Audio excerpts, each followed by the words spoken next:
Maoist party People's Liberation Guerrilla Army అంటే Maoist పార్టీకి సంబంధించిన సాయుధ బలగం అనొచ్చు. అంటే పీపుల్స్ లిబరేషన్ గెరిల్లా ఆర్మీ. ఈ గెరిల్లా ఆర్మీకి సంబంధించి బెటాలియన్ 1 కమాండర్ బార్సెదేవ లొంగిపోయిన సంగతి తెలుసు, మనంతా మాట్లాడుకున్నాం.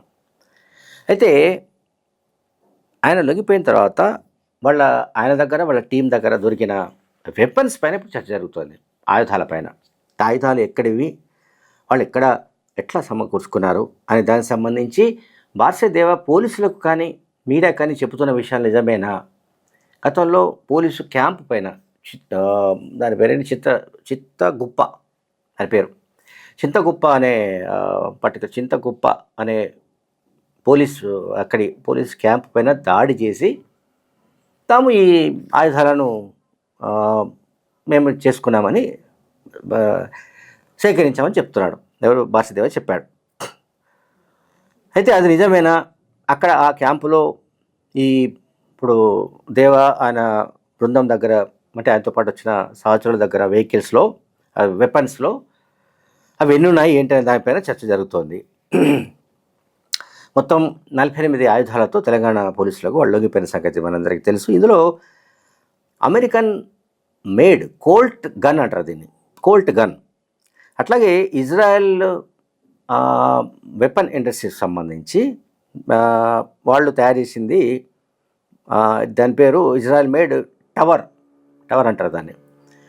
టవర్ కీలకమైన హెమో అంటారు, HEMO, హై ఎక్స్ప్లోజివ్ మోటార్, అవి కూడా స్వాధీనం చేసుకున్నారు. ఇవి ఏంటంటే నక్సలైట్లను వేటాడడానికి ఎవరైనా హెలికాప్టర్లో వస్తే అక్కడ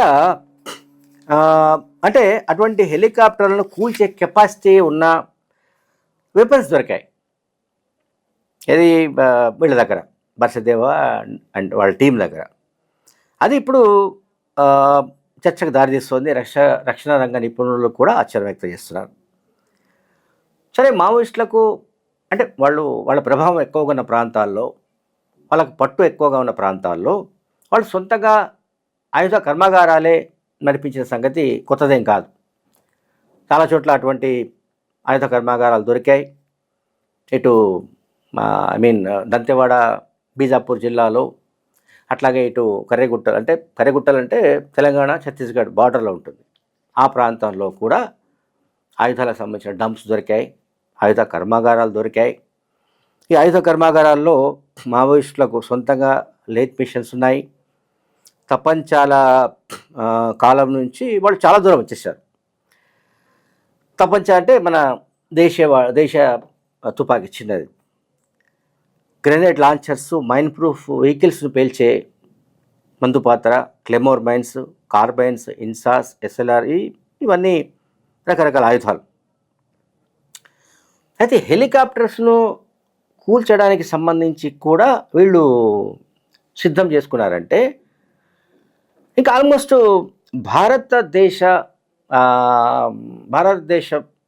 భారత ప్రభుత్వంతో పోరాడడానికే మావోయిస్ట్ పార్టీ నిర్ణయించుకున్నట్టుగా మనకు కనబడుతుంది.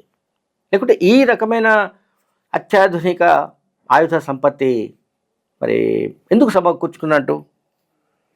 సాయుధ బలగాలు ఏవైతే అంటే కేంద్ర ప్రభుత్వానికి సంబంధించిన పారామిలిటరీ ఫోర్సెస్ ఎప్పుడైతే వీళ్ళందరినీ మొత్తం చుట్టుముట్టాయో, వాళ్ళని ఎదుర్కోవడానికి వీళ్ళు అంతకంటే ఎక్కువ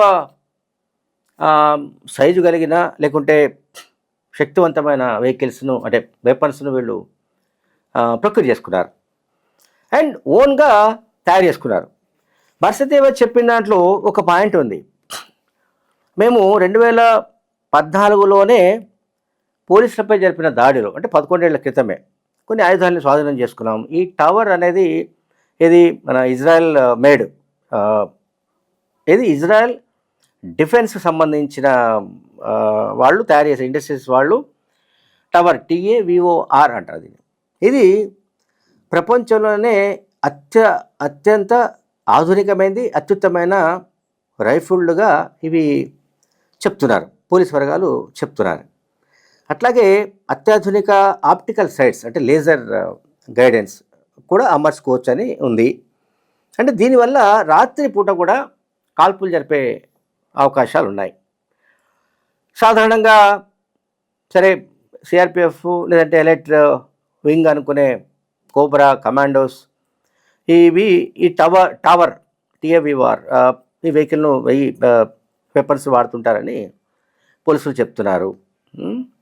సరే మావోయిస్టు పార్టీ కేంద్ర ప్రభుత్వ బలగాలపైన దాడులు చేయడానికి ఒకవేళ తక్కువ ఎత్తులో కనుక హెలికాప్టర్లు వస్తే చాపర్స్ వస్తే వాటిని పేల్చివేయడానికి సంబంధించిన మెకానిజం ఇదంతా కూడా వీళ్ళ దగ్గర ఉన్నట్టుగా తెలుస్తుంది. అయితే ఇక్కడ ఇందులో పాయింట్ ఇంపార్టెంట్ ఏంటంటే భారతదేవ పలు దినపత్రికలకు లేకుంటే ఛానల్స్కు ఇంటర్వ్యూ ఇచ్చాడు. అందులో ఒక మాట చెప్పాడు ఆయన, హెలికాప్టర్ షాట్స్ తమ టెక్నికల్ టీం తయారు చేసిందని చెప్పాడు. ఇది చాలా ముఖ్యమైన అంశం. అయితే వాటిని తాను వాడలేదని చెప్పాడు, అది వేరే విషయం. అంటే ఇక్కడ మనకు అర్థమవుతుంది అంటే